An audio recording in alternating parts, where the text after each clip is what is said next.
students, welcome to Chennai SLM Velu. Economics உடைய last discussion ஓகேங்களா, champion test உடைய economics உடைய கடைசி ஒரு டிஸ்கஷன் வகுப்பு தான் இன்றைக்கி நம்ம வந்திருக்கோம் ஓகேங்களா. ரைட், அப்போ இதுக்கு முன்னாடி 3 எக்கனாமிக்ஸ் வீடியோ பார்த்துருப்பீங்க ஓகேங்களா. லாஸ்ட்டு ரொம்ப சின்ன சிலபஸ் தான் லாஸ்ட் மீதி இருக்குது. ஒன்று ரூரல் வெல்ஃபேர் ஸ்கீம்ஸு, அப்புறம் சோஷியல் இஷ்யூஸில் population, education, health, employment and poverty, ஒரு 5 டாபிக் இருக்குது ஓகேங்களா. ரைட், இதில் வந்து பார்த்திங்கன்னா இந்த ரூரல் வெல்ஃபேர் ஸ்கீம்ஸில் வந்து பார்த்திங்கன்னா நம்ம ஸ்கூல் புக்கில் இருக்கக்கூடிய ஸ்கீம்ஸ், ஸ்கூல் புக்கில் எண்ணி பார்த்திங்கன்னா 20 ஸ்கீம்ஸ் தான் இருக்கும் சரிங்களா. அதை மட்டும் ஆனால் படிக்கக்கூடாது, அதை தாண்டி வெளியவும் படிக்கணும் ஓகேங்களா. வெளியேனா ரீசெண்டாக கரண்ட் அஃபேர்ஸில் ஏதாவது ஸ்கீம் வந்துருந்தால் அதை படிக்கணும். அப்படி இல்லைன்னா தமிழ்நாடுலேயும் சரி இந்தியாவிலையும் புக்கில் இல்லாமல் கரண்ட் அஃபேர்ஸில் இல்லாமல் ரொம்ப ஃபேமஸான scheme, for example PM Kisan ரொம்ப ஃபேமஸான ஸ்கீம். அப்போ அதெல்லாம் கண்டிப்பாக என்ன செஞ்சுக்கணும், பேசிக்காக அந்த ஸ்கீம் அது எதுக்காக, எந்த வருஷம், எந்த மினிஸ்ட்ரிக்கு இது இருக்குது, இதை மட்டும் தெரிஞ்சுக்கோங்க ஓகேங்களா. ரைட், அப்படி பார்க்கும்போது ஸ்கீம்ஸையும் சோஷியல் இஷ்யூஸ் அப்படி சொல்லும்போது பாப்புலேஷன் டேட்டா, மக்கள் தொகையும் கொடுத்துருக்காங்க. மக்கள் தொகை சம்மந்தமாக எல்லா டேட்டாவும் படிக்கும். ஸ்டாட்டிக் போர்ஷன், என்றைக்கு வந்து மக்களுக்கு பாப்புலேஷன் ஆரம்பித்தது அதை பார்க்கணும். அப்போ எத்தனையாவது பாப்புலேஷனுடைய மோட்டோ என்ன, அப்புறம் டேட்டா பொறுத்த வரைக்கும் கீழே ஒரு டாபிக் வருது, அதை சொல்கிறேன் ஓகேங்களா. அடுத்து வந்து எஜுகேஷன் ரொம்ப சின்ன டாபிக் தான். என்ன லெவல் ஆஃப் எஜுகேஷன், எவ்வளோ ஸ்பெண்ட் பண்ணுறோம், எஜுகேஷனுக்கு என்ன குறியீடு இருக்குது அதை பார்க்கணும். ஹெல்த்துக்கு டேட்டாஸ் கொஞ்சம் பார்த்துக்கோங்க, ஐஎம்ஆர்லாம். எம்ப்ளாய்மெண்ட் போகும்போது ஒரே வார்த்தை தான், அன்எம்ப்ளாய்மெண்ட்டோட டைப்ஸை நல்லா பார்த்துக்கோங்க சரிங்களா. அடுத்து வந்து பார்த்திங்கன்னா வறுமை ஓகேங்களா, பாவர்ட்டி, அந்த ஒரு வேர்டை வந்து நல்லா பார்த்துக்கோங்க. ஏன் அப்படி அதை பார்க்கணும் அப்படின்னு பார்த்தீங்கன்னா பாவர்ட்டி ரிலேட்டடான ஸ்கீம்ஸையும் தெரிஞ்சுக்கணும். பாவர்ட்டினா என்ன டெஃபினேஷனு, பாவர்ட்டி தொடர்பான என்ன சொல்கிறது ப்ராஜெக்ட்ஸ் தான் வந்தது. ஃபார் எக்ஸாம்பிள் வந்து ஒரு சில பேர் ரிப்போர்ட் சப்மிட் பண்ணியிருப்பாங்க, லாஸ்ட் குரூப் 2 கூட கேட்டிருந்தாங்கல்ல, பாவர்ட்டி தொடர்பான அறிக்கைகளை சமர்ப்பித்தவர்களை காலவரிசைப்படுத்துக, இந்த மாதிரி தான் கேட்பாங்க சரிங்களா. ரைட், அப்போது ஃபஸ்ட்டு கொஸ்டின் பார்க்கலாம். ஃபஸ்ட்டு ஊரக நலன்சார் திட்டங்கள்ங்கிறதுனால ஊரக பொருளாதாரத்துடைய ஃப்யூச்சர் எதெல்லாம் இல்லை அப்படின்னு கேட்குறாங்க. அதாவது பின்வரும் எவையெல்லாம் கிராமப்புற பொருளாதாரத்தின் இயல்புகள் அல்ல அப்படின்னு கேட்குறாங்க பாருங்கள் ஓகே. இதை பார்த்த உடனே எதெல்லாம் கிராமப்புற எக்கனாமியோட இயல்புகள்னு போட்டக்கூடாது, not future of rural economy கேட்குறாங்க. அப்போ கிராமம்னா எப்படி இருக்கும், இயற்கையாக இருக்கும் சார், பச்சை பசுமையாக இருக்கும், அமைதியாக இருக்கும் இப்படி சொல்லக்கூடாது. கிராமங்கிறது வந்து பார்த்திங்கன்னா பொருளாதாரத்தின் அடிப்படையில் எப்படி இருக்கும் அப்படிங்கிறது நமக்கு முக்கியம். ஓகே, பொருளாதார அடிப்படையில் எப்படி இருக்கும், வேலை வாய்ப்பு பெரிய அளவுக்கு இருக்காது ஓகேங்களா. கிராமத்திலிருந்து நகரத்தை நோக்கி நகர வேண்டிய கட்டாயத்தில் பீப்புள் இருப்பாங்க. அப்படி கிராமத்தில் வேலை பார்த்தாலும் விவசாயத்தை மட்டும்தான் நம்பி வேலை பார்க்கக்கூடிய சூழ்நிலை அதிகமாக இருக்கும். அது இல்லாமல் கிராமப்புறத்தில் டென்சிட்டி, பாப்புலேஷன் டென்சிட்டி கம்மியாக இருக்கும். இந்த மாதிரி விஷயங்கள் தான் கிராமப்புறத்துடைய இயல்பு. அது இங்கே என்ன தான் கொடுத்துருக்காங்க பார்க்கலாம். ஃபஸ்ட்டு வேளாண்மை சார்ந்திருத்தல். நான் இப்போ தான் சொன்னேன், கிராமப்புறம்னாலே கம்பல்சரி நீங்கள் எந்த கிராமனாலும் போய் பாருங்களேன், முக்கால்வாசி பேர் வேலை பார்க்கக்கூடிய முக்கால்வாசி பேர் எதோ தான் வேலை பார்ப்பாங்க, விவசாயம் சம்மந்தமான வேலை தான் பார்ப்பாங்க ஓகேங்களா. நாற்று நட்டுறது, களை பறிப்பது, அதுக்கப்புறம் பார்த்துக்கிட்டிங்கன்னா விவசாயம் சம்மந்தமாக ஆடு மாடு மேய்த்தல் ஓகே, இந்த மாதிரி அது சம்மந்தமான வேலையை மட்டும்தான் பார்ப்பாங்க. அப்போது கிராமம்னாலே வேளாண்மை சார்ந்திருத்தல் கரெக்டு. அடுத்து வேலையின்மை இருக்குமா, கம்பல்சரி இருக்கும் கிராமப்புறத்தில் தான். சிட்டியில் அன்எம்ப்ளாய்மெண்ட் அதிகமாக இருக்கா, கிராமத்தில் அன்எம்ப்ளாய்மெண்ட் அதிகமாக இருக்குன்னா கிராமத்தில் தான் அதிகமாக இருக்குது. ஏன் சார் அப்படி பார்த்தீங்கன்னா அங்கே தான் ஸ்கோப், பெரிய அளவுக்கு டெவலப்மெண்ட் நம்ம ஊரில் இல்லை.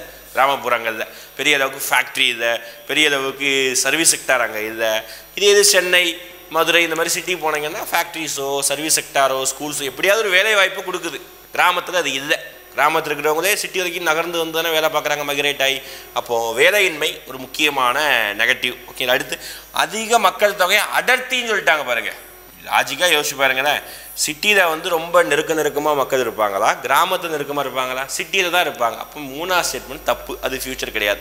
அடுத்து குடும்ப முறை, ஃபேமிலி சிஸ்டம், சும்மா மொட்டையாக ஃபேமிலி சிஸ்டம் கொடுத்துருக்காங்க. ஃபேமிலி சிஸ்டம் கிராம முறைனா கிராமத்தில் மேபி ஜாயின்ட் ஃபேமிலி சிஸ்டம் அப்படி கொடுத்துருந்தாங்கன்னா மேபி கரெக்டுன்னு சொல்லலாம். ஆனால் வெறும் ஃபேமிலி சிஸ்டம் கொடுத்துருக்காங்க, ஆனால் இதுவும் தவறு தான்.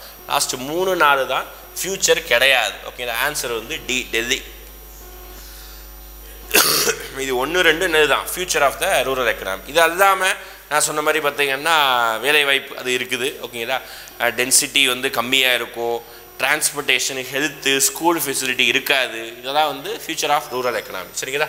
பொருளாதார சம்மந்தமாக தான் நம்ம படிக்கணும், சும்மா இயற்கையாக இருக்கும் அதெல்லாம் சொல்லக்கூடாது.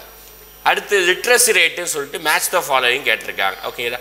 ஒரு 4 மாநிலத்துடைய லிட்ரஸி ரேட் ஓகேங்களா. 4 மாநிலம்னா ஒரு இந்தியாவுடைய லிட்ரஸி ரேட்டும் இதெல்லாம் பார்க்கலாம், மேட்ச் பண்ணலாமா. 1 தமிழ்நாடு, கேரளா, இந்தியா, ஆந்திர பிரதேசம் ஓகே. மொத்தம் 4 இருக்குது. இதில் நீ எதை படிக்கிறீங்களோ இல்லையோ கம்பல்சரி இந்தியாவோட டேட்டாவை படித்து தான் ஆகணும். ஓகேங்களா? டேட்டாஸை பொறுத்த வரைக்கும் பாப்புலேஷனுங்கிற ஒரு டாப்பிக்குள்ள லிட்ரஸி, அதுக்கப்புறம் பார்த்தீங்கன்னா செக்ஸ் ரேஷியோ அப்படி சொல்லுவாங்க. தமிழில் வந்து பாலின விகிதம், அதுக்கடுத்து பார்த்திங்கன்னா ஐஎம்ஆர், இதெல்லாம் ஹெல்த் டாப்பிக்குள்ளே வரலாம். ஐஎம்ஆர், எம்எம்ஆர், ஓகேங்களா? அதுக்கடுத்து பார்த்துக்கிட்டிங்கன்னா லிட்ரஸி ரேட்டு, செக்ஸ் ரேஷியோ, அப்புறம் பார்த்தீங்கன்னா டென்சிட்டி, பாப்புலேஷன் டென்சிட்டி, மக்கள் தொகை அடர்த்தி எவ்வளோ அதிகமாக இருக்குது. இந்த மாதிரி இன்னொரு 2-3 டேட்டாஸ் இருக்கும். ஜிஆர், கிராஸ் என்ரோல்மெண்ட் ரேஷியோ, இந்த மாதிரி இவ்வளவு டேட்டாஸும் நம்ம கம்பல்சரி 2 விஷயத்துக்கு கம்பல்சரி படிக்கணும். ஒன்று, நம்ம இந்திய நாட்டில் இருக்கிறனால இந்தியாவோடைய டேட்டாவை, இவ்வளவு டேட்டாவும் இந்தியாவுக்கு என்ன படிக்கணும். இன்னொன்று, இந்தியாவுக்குள்ளே நம்ம தமிழ்நாட்டு மாநிலத்தில் இருக்கிறதுனால ஏன்னா நமக்கு சிலபஸில் தமிழ்நாடு எக்கனாமின்னு சொல்லிட்டு யூனிட் 9க்குள்ளேயும் வந்துடுது. என்னதான் அது யூனிட் 9 டாபிக் சொன்னாலும் அது எக்கனாமி தானே. அப்போ எக்கனாமிக்ஸ் புக்கில் தானே படிக்க போகிறீங்க. அப்போ எக்கனாமிக் தொடர்பாக படிக்கிறதுனால இந்தியாவுடைய டேட்டாவும் தமிழ்நாடுடைய டேட்டாவும் இவ்வளோ விஷயத்தை கம்பல்சரி தெரிஞ்சுக்கணும். எப்போ கேட்டாலும் சொல்கிற மாதிரி தெரிஞ்சுக்கணும். சரி சார், அது மட்டும் போதுமா, வேறு எதுவும் தேவையில்லையா அப்படின்னா, ஒரு சில விஷயத்தில் டாப் பெர்ஃபார்மர் இருப்பாங்க. ஃபார் எக்ஸாம்பிள் எஜுகேஷன், லிட்ரஸி ரேட்டில் டாப்பாக இருப்பாங்க. யார்? கேரளா. அப்போ அவங்களுடைய டேட்டாவை தெரிஞ்சுக்கணும். ஓகேங்களா? டென்சிட்டியில் ஹை யார், லோ யார் தெரிஞ்சுக்கணும். ஓகேங்களா? அப்போது பேசிக்காக இதை தெரிஞ்சுக்கணும். இது இல்லாமல் டாப்பு, ஒரு சில பாட்டம், இந்த 2 விஷயம் தெரிஞ்சுக்கிட்டா போதும். ஓகேங்களா? அப்படி தான் இதுலேயும் நம்ம படிக்க போகிறோம். ஆந்திர பிரதேஷ் மட்டும் எக்ஸப்ஷன். ஏன் ஆந்திர பிரதேஷ் நாங்கள் கேட்டிருக்கோம்னா, 9th புக்கு எடுத்து பார்த்தீங்கன்னா ஆந்திராவோடைய டேட்டாவும் கொடுத்துருக்காங்க. அதனால் புக்கு இருந்து தான் கேட்கலாம், படிக்கலாமே. ஓகேங்களா? ஆந்திரா எல்லாமே நீங்கள் மேட்ச் பண்ணிடலாம். ஃபஸ்ட்டு தமிழ்நாடு. இன்னொரு விஷயம் தெரிஞ்சுக்கோங்க, இந்த எல்லா டேட்டாவிலையும் நம்ம பாசிட்டிவ் இண்டிகேட்டர், நெகட்டிவ் இண்டிகேட்டர்னு சொல்லலாம். ஓகேங்களா? ஒரு சில விஷயத்தை ஃபார் எக்ஸாம்பிள் வந்து லிட்ரஸி ரேட் வந்து பாசிட்டிவ் இண்டிகேட்டர், ஐஎம்ஆர் வந்து நெகட்டிவ் இண்டிகேட்டர், செக்ஸ் ரேஷியோ வந்து பாசிட்டிவ் இண்டிகேட்டர், இந்த மாதிரி தான் சொல்லிக்கலாம். ஓகேங்களா? அதில் எப்போவுமே பாசிட்டிவ் இண்டிகேட்டரில் இந்தியாவுடைய ஆவரேஜை விட தமிழ்நாட்டுடைய ஆவரேஜ் அதிகமாக தான் இருக்கும். ஃபார் எக்ஸாம்பிள் வந்து லிட்ரஸி ரேட்டு, இந்தியாவுடைய லிட்ரஸி ரேட்டு 74. ஓகேங்களா? 74.04. ஆனால் தமிழ்நாட்டுடைய லிட்ரஸி ரேட்டு 80.033. புரியுதா? அப்போது ஆவரேஜ் பார்க்கும்போது, சதவீதம் பார்க்கும்போது இந்தியாவை விட தமிழ்நாடு வந்து டாப் பெர்ஃபார்மர், அதை விட அதிகமாக தான் இருக்கும் பாசிட்டிவ் இண்டிகேட்டரில். இது நெகட்டிவ் இண்டிகேட்டர் அப்படி இருக்குன்னா ஐஎம்ஆர். இந்தியாவுடைய ஐஎம்ஆர் வந்து பார்த்தீங்கன்னா 34ன்னு சொல்லுவாங்க. 1000 குழந்தைகளுக்கு 34 குழந்தைகள் இறந்துவாங்க. பின்னாடி டேட்டா வருது, பேசலாம். தமிழ்நாடு பாதிக்கு பாதி தான் இருக்கும், 17 தான் இருக்கும். சரிங்களா? அப்போ பாசிட்டிவ் இண்டிகேட்டரில் அதிகமாகவும் நெகட்டிவ் இண்டிகேட்டர்லையும் கம்மியாகவும் இருக்கும். அதனால தான் த பெஸ்ட்டு மாநிலங்களுடைய வரிசையில் டாப் 3ல், அட்லீஸ்ட் டாப் 3ல் நம்ம தமிழ்நாடு இடம்பெறும். அது எல்லாத்துலேயும், எஜுகேஷனாக இருக்கட்டும், ஹெல்த்தாக இருக்கட்டும், எல்லாத்துலேயும். ஓகேனா? அப்போ அது 2 டேஸ் சொல்லிட்டேன். அடுத்து கேரளா எப்போவுமே எஜுகேஷனில் அவங்க தான் டாப்பு. அதனால் 94% அவங்க தான். அப்போ மீதி ஒரு ஆப்ஷன் இதை மேட்ச் பண்ணினாலே முடிச்சிடலாம். ஆந்திர பிரதேஷ் 67%. ஓகேங்களா? அப்போ 4, 2, 3, 1 4, 2, 3, 1 மேட்ச் தான் ஃபாலோயிங். Answer C, Chennai. ஓகேங்களா? புரியுதா? அப்போ டேட்டா பொறுத்தவரைக்கும் லிட்ரஸி ரேட்டு மெயினாக தமிழ்நாடு, கேரளா, சார் தமிழ்நாடு இந்தியாவை படிச்சுக்கணும். கேரளா டாப் பெர்ஃபார்மர் இருக்கிறதுனால 90. சரி சார், இப்போ சொல்கிற டேட்டா எல்லாம் எப்போ உள்ளது சார் அப்படின்னா 2011 டேட்டா. ஓகேங்களா? 12 வருஷத்துக்கு முன்னாடி டேட்டா தான் சார். புது டேட்டா வரலையா? ஆக்சுவலாக சென்சஸ் எப்போவுமே 10 வருஷத்துக்கு ஒருக்க நடத்தணும். ஆனால் நம்ம இந்தியாவில் அரசியல் சூழ்நிலை தான் மெயின் காரணம். கேட்டால் கோவிட் ரீசன், நாங்கள் 2021 ஸ்டார்ட் பண்ணியிருக்கணும், அப்போ தான் 2021 ரிலீஸ் பண்ணியிருப்போம். ஆனால் 2020 2019 கோவிட் ஸ்டார்ட் ஆனதுனால நாங்கள் அதை அப்படியே விட்டுட்டோம் அப்படி சொல்லி சப்பை கட்டிக்குவாங்க. ஆனால் உண்மையாக அதுக்கு பின்னாடி நிறைய அரசியல் ரீசன் இருக்குது. ஓகேங்களா? மேபி இந்த வருஷம் வராது, அவ்வளோதான், முடிஞ்சு போச்சு. அடுத்த வருஷம் 2025க்குள்ளே கம்பல்சரி புது சென்சஸ் ரிலீஸ் ஆகிரும். சரிங்களா? அப்போது மேபி நமக்கு அதுக்குள்ளே எக்ஸாம் நடந்துடும். மேபி அது எக்ஸாம் நடந்ததுக்கு முன்னாடியே இந்த டேட்டா வந்துருச்சுன்னா புது டேட்டாவை படிச்சுக்கணும். சரிங்களா? ரைட். இது எல்லாமே 2011 டேட்டா. இதே மாதிரி பின்னாடி ஒவ்வொரு டேட்டாவும் நம்ம படிக்கலாம். சரியா? 3வது கொஸ்டின். இது ஒரு தியரி கொஸ்டின் மாதிரி. சரியா? அசஸ் அண்ட் ரீசன், கூற்று காரணம். ஒழுங்குபடுத்தப்படாத துறையில் வேலை வாய்ப்பு வரையறைகள் நிலையானதாக இருக்காது அப்படி சொல்கிறாங்க. Correct statement. இந்த ஸ்டேட்மெண்ட் ஆக்சுவலாக 9th book, economics 9th book நிறைய பேர் படிக்கிறது கிடையாது. ஸ்கூல் புக்கே நான் எக்கனாமிக்ஸ்க்கு யாரும் படிக்கிறது கிடையாது. படிக்கணும். 11th 12th தாண்டி 6th இருந்து 10th புக்கையும் படிக்கணும். அதுலேயும் நிறைய வித்தியாசமான பாயிண்ட்ஸ் எல்லாம் இருக்கும், டேட்டாஸ் எல்லாம் இருக்கும். அதை பார்த்தீங்கன்னா தான் ஃபுல் மார்க் எடுக்க முடியும். அதில் 9th புக்கில் 2 டேட்டா இருக்கும். ஒன்று, எம்ப்ளாய்மெண்ட்டை 2 வகையாக பிரிப்பாங்க. ஆர்கனைஸ்டு எம்ப்ளாய்மெண்ட், அன்ஆர்கனைஸ்டு எம்ப்ளாய்மெண்ட் அப்படின்னு சொல்லுவாங்க. ஓகேங்களா? ஒழுங்குபடுத்தப்பட்ட துறைகள், ஒழுங்குபடுத்தப்படாத துறைகள். என்ன சார் வித்தியாசம்? ஆர்கனைஸ்டு எம்ப்ளாய்மெண்ட்னா கவர்மெண்ட் ஜாப், ஐடி ஜாப், இது எல்லாமே ஆர்கனைஸ்ட். ப்ராப்பராக அவங்களுக்கு ஒர்க்கிங் ஹவர்ஸ் இருக்கும், ஒர்க்கிங் டேஸ் இருக்கும், வாரத்தில் லீவு நாள் இருக்கும், அப்புறம் வந்து மெடிக்கல் லீவு கிடைக்கும், நிறைய பெனிஃபிட் அலவன்ஸ் கிடைக்கும். இதெல்லாம் ஆர்கனைஸ்டு எம்ப்ளாய்மெண்ட். இப்போ ஒழுங்குபடுத்தப்படாத துறைனா வேலை வாய்ப்பு வரையறையே இருக்காது. அது 9 மணிக்கு வானா வரணும், 7 மணிக்கு வானா வரணும், சாயங்காலம் 8 மணிக்கு போனாலும் போய் தான் ஆகணும். இதுதான் கரெக்டான ஒர்க்கிங் ஹவர்ஸ் இருக்காது. இன்றைக்கி நீ லீவ் போட்டால் உனக்கு சம்பளம் கிடையாது. அதுதான் வந்து ஒழுங்குபடுத்தப்படாத துறைகள். ஃபார் எக்ஸாம்பிள் வந்து எடுத்துக்காட்டு வந்து கூலி வேலைக்கு போகிறவங்க, வீட்டு வேலைக்கு போகிறவங்க, சுய தொழில் செய்கிறவங்க எல்லாருமே அதுதானே. ஓகே, இன்றைக்கி லீவ் போட்டால் உனக்கு வியாபாரம் போச்சு. அப்போது ஃபஸ்ட்டு ஸ்டேட்மெண்ட் கூற்று வந்து சரி. அப்போது இத்துறை சுய தொழில் புரியும் ஏராளமான சிறு அளவில் தொழில் செய்வோரை உள்ளடக்கியது அப்படின்னு சொல்கிறாங்க. எஸ், கரெக்டு தான். ஓகேங்களா? சின்ன சின்ன வியாபாரம் செய்கிறவங்களும் சுய தொழில் செய்கிறவங்களும் 2 பேரும் இன்க்ளூட் பண்ணது தான். 2 ஸ்டேட்மெண்ட் சரி தான். இதுக்கு இது சரியான விளக்கமும் ஆகும். ஓகேங்களா? அப்படி பார்க்கும்போது ஆன்சர் வந்து ஏ, கூற்று ஏ, காரணம் ஆர் சரி. ஏ கூற்றுக்கான காரணம் வந்து ஆர் சரி தான். ஓகேங்களா? ரைட்டா? ரைட். இப்போ இந்த மாதிரி கொஞ்சம் கான்செப்டாகவும் படிக்கணும்னா ஸ்கூல் புக்கு படிச்சுக்கணும். அதுக்கு தான் ஸ்கூல் புக்கு படிக்காமல் இருக்கக்கூடாது. இந்தியாவில் வறுமை தொடர்ந்து நீடிக்கின்றது ஏனென்றால் அப்படி சொல்லிட்டு மொட்டையாக கொடுத்துட்றாங்க. இப்போ பாவர்ட்டின்னு ஒரு பாயிண்ட் இருக்குன்னு சொன்னா சிலபஸில் அந்த பாவர்ட்டி வச்சு தான் இருக்காங்க. அப்போ இந்தியாவில் பாவர்ட்டி இருக்கா? எஸ், இருக்குது சார். இதாமையா? கண்டிப்பாக இருக்குது. ஓகேங்களா? அப்போ அந்த பாவர்ட்டி இன்னமும் தொடருது அப்படின்னா ஏன், அதுக்கு என்ன ரீசன் அப்படின்னு சொல்லிட்டு 4 ஆப்ஷன் கொடுக்குறாங்க. எதுன்னு பார்க்கலாம். ஃபஸ்ட்டு, உயரும் விலைவாசி. விலைவாசி உயர்றதுனால தான் பாவர்ட்டி இருக்கா? ஆமாம், உண்மை தானே. ஓகேங்களா? ஒரு காலத்தில் வந்து பொருட்கள் நார்மலாக பொருட்களே ஓகேங்களா, ஒரு காலத்தில் ஒரு 12 வருஷத்துக்கு முன்னாடிலாம் பார்த்தீங்கன்னா 1 லிட்டர் பாலோடைய அந்த ஆவின் பால் பாக்கெட் 1/2 லிட்டரா 200 கிராம் மில்லி பால் பாக்கெட் இருக்கா 7 ரூபா 8 ரூபாய்க்கு விற்றுது. இப்போ அதே 1/2 லிட்டர் பால் பாக்கெட் வந்து 22 ரூபா வரைக்கும் விற்கிது. கிட்டத்தட்ட 10 வருஷத்தில் 3 மடங்கு வந்து இன்க்ரீஸ் ஆகிருக்குது. நார்மலாக ஒரு பால் பாக்கெட்டுடைய கதையை மட்டும் பேசுகிறோம். அதேமாதிரி இட்லி நார்மலாக நம்ம யூஸ் பண்ணக்கூடிய பொருட்கள் ஒரு 10 வருஷத்துக்கு 8 வருஷத்துக்கு முன்னாடி சிலிண்டர் தான் வெறும் 400 ரூபா 500 ரூபா, இப்போது 1000 ரூபா வரைக்கும் சிலிண்டருடைய விலை. அப்போது இந்த அளவுக்கு விலைவாசி ஏறி இருக்குது, உயரும் விலைவாசி, அதனால் பாவர்ட்டி இருக்குது. கரெக்டு. அடுத்து, அதிகரித்து வரும் மக்கள் தொகை. உண்மை தானே? மக்கள் தொகை அதிகரிக்கிறதுனால கவர்மெண்ட் ஒரு ஸ்கீமை கொண்டு வந்தால் எல்லாராக்கிட்டையும் கொண்டு போய் சேர்க்க முடியலை, அது ஒரு நெகட்டிவ் தான்.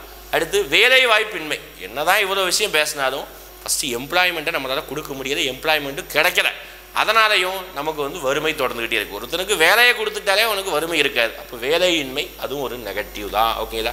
அப்போது ஆப்ஷன் எல்லாமே கரெக்டாக இருக்குது. இப்போ மேற்கூறிய அனைத்தும் ஓகே. இந்த மாதிரி கொஸ்டினை கொஞ்சம் கேர்ஃபுல்லாக வாசிக்கணும். ஏன் அப்படின்னா ஒவ்வொருத்தரும் யோசிக்கக்கூடிய விதம் வந்து ஒவ்வொரு மாதிரி இருக்கும். சரியா?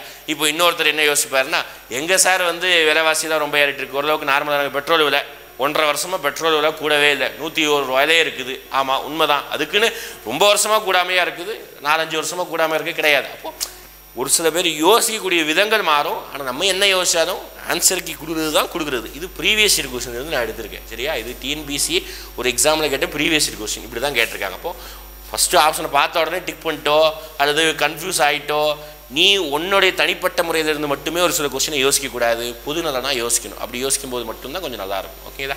ரைட். அடுத்து எஜுகேஷன் ஒரு பாயிண்ட் இருந்ததா, அது வச்சு ஒரு கொஸ்டின். எந்த ஆண்டு வரை கல்வி மாநில அரசின் பொறுப்பில் இருந்தது அப்படி கேட்குறாங்க. ஓகேங்களா? என்ன மாநில அரசின் பொறுப்பில்? இதுக்கு கொஞ்சம் பாலிட்டியும் தெரிஞ்சுக்கணும். எப்போவுமே நான் சொல்லக்கூடியது எக்கனாமிக்ஸாக இருக்கட்டும், ஹிஸ்ட்ரியாக இருக்கட்டும், பாலிட்டியாக இருக்கட்டும், 3 சப்ஜெக்ட்டுமே ஒன்றோடு ஒன்று இணைந்தது தான் எங்கேயுமே எல்லா இடத்துலையும். ஹிஸ்ட்ரி ஐயனம் தெரியணும்னா கொஞ்சமாக பாலிட்டியும் படிச்சிருக்கணும், எக்கனாமிக்ஸ் தெரியும்னா கொஞ்சமாக பாலிட்டியும் தெரிஞ்சுக்கணும், கொஞ்சம் ஹிஸ்ட்ரியும் தெரிஞ்சுக்கணும். அப்போ தான் எக்கனாமிக்ஸும் ஓரளவுக்கு படிக்க முடியும். அப்போ 3 சப்ஜெக்ட்டையும் வெண்டைகிராம் வரைஞ்சோம்னா நம்ம இப்படி தான் வரைய முடியும். சரியா? அப்போ 3 சப்ஜெக்டையும் ஒன்றோடு ஒன்று இணைந்த சப்ஜெக்ட்ஸ் தான். அப்போ ஒவ்வொரு விஷயத்துக்கு பாலிட்டியை கொஞ்சம் எடுக்க வேண்டிய தேவைப்படும். அதே மாதிரி தான் இங்கே என்ன விஷயம் தெரிஞ்சுக்கணும்னா, நம்ம இந்தியாவுடைய அரசியல் அமைப்பில் மொத்தம் 3 பட்டியல் இருக்குது அப்படின்னு சொல்லுவாங்க. கேள்விப்பட்டிருப்பீங்க, படிச்சிருப்பீங்க பாலிட்டியில். ஓகேங்களா?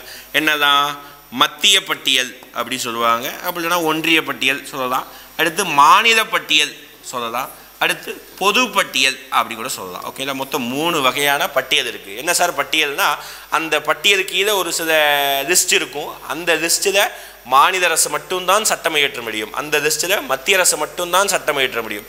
அந்த லிஸ்ட் பொதுப்பட்டியல் இருக்குன்னா 2 பேருமே சட்டம் இயற்றலாம். அதுக்கு பேர் தான் டிஸ்ட்ரிபியூஷன் ஆஃப் பவர்ஸ் அப்படின்னு சொல்லி கொடுத்துருப்பாங்க. ஓகேங்களா?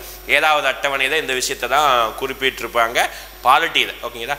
இங்கே எதுக்கு சார் அதை பேசுகிறோம்னா, கல்வி மாநில அரசின் பொறுப்பில் இருந்தது அப்படின்னு சொல்கிறாங்க. எஸ், எந்த ஆண்டு வரைக்கும்? ஒரிஜினலாக சட்டம் இயற்றும் போது நம்ம வரைவு குழு, ஓகேங்களா, அம்பேத்கர் தலைமையிலான வரைவு குழு என்ன பண்ணுதுன்னா, கல்வியை கொண்டு போய் தொடக்கத்தில் மாநில பட்டியலில் தான் இருந்தது கல்வி.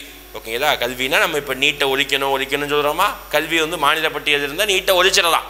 ஆனால் 1976ஆம் ஆண்டு நம்ம இந்திரா காந்தி அவர்களுடைய 42வது சட்டத்திட்டத்தின் அடிப்படையில் கல்வியை அப்படியே தூக்கிட்டு வந்து பொதுப்பட்டியல் வச்சுட்டாங்க. அதாவது பொதுப்பட்டியலாக வச்சாங்க. அந்த அம்மா கொண்டு போய் மத்திய பட்டியல் வச்சுருந்தா ஒன்றும் செய்ய முடியாது. ஓகேங்களா, அப்போ கல்வி இன்றைக்கி டேட்டில் பொதுப்பட்டியலில் தான் இருக்குது. இது எப்போ மாற்றப்பட்டது? 1976. அதுதான் எங்கள் கொஸ்டினை கேட்குறாங்க. 1976 வரைக்கும் மாநில பட்டியல் இருந்தது, அப்புறம் பொதுப்பட்டியலில் மாறிட்டு. அதனால தான் இப்போ நம்ம நீட்டை நம்மளால் ஒழிக்க முடியலை, மத்திய அரசாங்க தயவு தேவைப்படுது. புரியுதா? அப்போ நீட்டை ஒழிக்கலாம்னா கான்ஸ்டியூஷன் அடிப்படையில் முடியாது. அடுத்து, இந்தியாவில் அதிக அளவு மறைமுக வேலையின்மை நிலவும் துறை எது அப்படி கேட்குறாங்க. ஓகேங்களா, இந்த வார்த்தைக்கு ஒரு அர்த்தம் தெரிஞ்சுக்கணும். நான் சொன்னேன், வேலையின்மை, வேலைவாய்ப்பு அந்த டாப்பிக்கில் ரொம்ப முக்கியமானது வந்து டைப்ஸ் ஆஃப் அன்எம்ப்ளாய்மெண்ட் தான். அப்போ நிறைய டைப் ஆஃப் அன்எம்ப்ளாய்மெண்ட் இருக்குது. Open unemployment, frictional unemployment, technical unemployment, seasonal unemployment, disguised unemployment. அதில் ரொம்ப முக்கியமான ஒரு அன்எம்ப்ளாய்மெண்ட் தான் டிஸ்கைஸ்ட் அன்எம்ப்ளாய்மெண்ட். இதுக்கு இன்னொரு பெயர் இருக்குது, மறைமுக வேலையின்மை, அப்படி இல்லைன்னா அண்டர் எம்ப்ளாய்மெண்ட் அப்படி சொல்லுவாங்க. குறையுடைமை வேலையின்மை. இதெல்லாம் நோட் பண்ணி வச்சுக்கோங்க, கேள்வி கேட்பாங்க. குறையுடைமை வேலையின்மை சொல்லுவாங்க. அப்படிதான் என்ன சார் அர்த்தம் ஃபஸ்ட்டு குறையுடைமை வேலையின்மை அப்படின்னா, ஒரு வேலை வாய்ப்பு ஒருத்தருக்கு முழுவதுமாக போய் சேராது, அறக்குறையாக போய் சேரும். அதுக்கு பேர் தான் அண்டர் எம்ப்ளாய்மெண்ட், குறையுடைமை வேலையின்மை. அதுக்கு இன்னொரு பேர் தான் மறைமுக வேலையின்மை. அதாவது ஒரு வேலையை நினச்சா 5 பேர் மட்டுமே செஞ்சு முடிச்சிருக்கலாம். அப்படி 5 பேர் மட்டுமே அந்த வேலையை செய்கிறதுனால அவருக்கு 5 பேருக்கும் முழு வேலை வாய்ப்பு கிடச்சிருக்கும். 8 மணி நேரமும் வேலை பார்த்து முழு சம்பளத்தை வாங்கிட்டு போவாங்க. ஆனால் முதலாளிகளுடைய லாபத்திற்காகவும் முதலாளிகள் அவங்க சைடு வேலை வேகமாக முடிக்கிறதுக்காக 5 பேர் பார்க்கக்கூடிய வேலையை 10 பேர் 12 பேரை கூப்பிட்டு வந்து வேலை பார்க்க வைப்பாங்க. இதனால் வேலை ஒரு 3 மணி நேரத்தில் வேகமாகவும் முடிச்சிருது, வேலை வாய்ப்பு யாருக்குமே முழுவதுமாக போய் சேரலை. இதுதான் மறைமுகமாக வேலையின்மையை குறிக்குது இந்த இடத்துல. ஓகேங்களா, 3 மணி நேரம் தான் வேலை பார்க்குறேன், அப்போ அதுக்கேற்ற மாதிரி தானே கூலி இருக்கும். ஒரு நாளைக்கு வேலை பார்த்தா 500 ரூபா அப்படின்னா 3 மணி நேரம் மட்டும் வேலை பார்த்தா 200 ரூபா மட்டும் கொடுத்துட்டு போயிட்டு வா அப்படின்னு சொல்லிடுறாங்க. அப்போ இந்த இடத்துல இதுதான் ஒரு பெரிய நெகட்டிவ். இது எந்த செக்டாரில் சார் அதிகமாக இருக்குது? இண்டஸ்ட்ரியில் இருக்குதா, டிரான்ஸ்போர்ட்டில் இருக்குதா, போக்குவரத்தில் இருக்கா, இல்லை ட்ரேடில் இருக்கா? கிடையாது. எங்கே அதிகமாக இருக்குன்னா வேளாண்மை, கிராமப்புறத்தில் தான் இருக்கும்.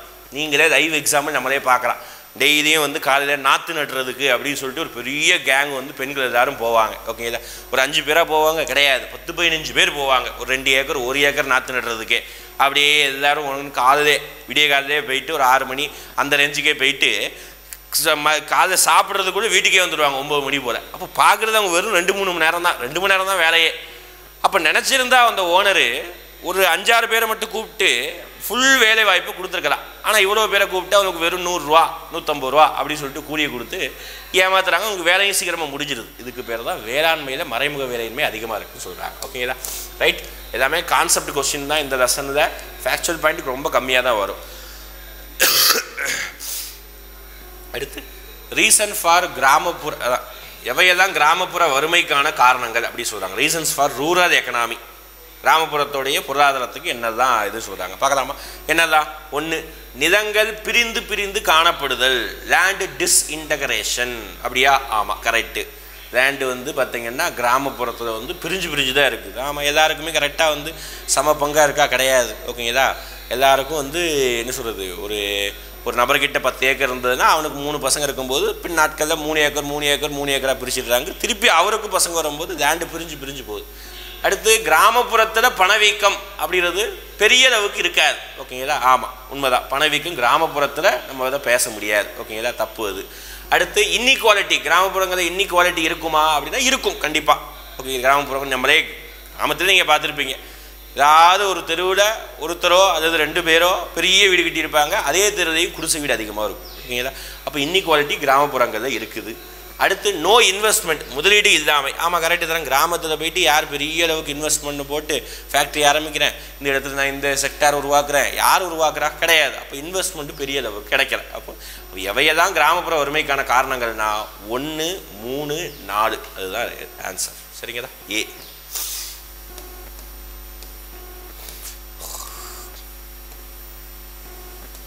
Mahatma Gandhi national rural employment guarantee scheme எந்த ஆண்டு அப்படின்னு கேட்குறாங்க. ஓகே, நல்லா கவனிச்சுக்கோங்க.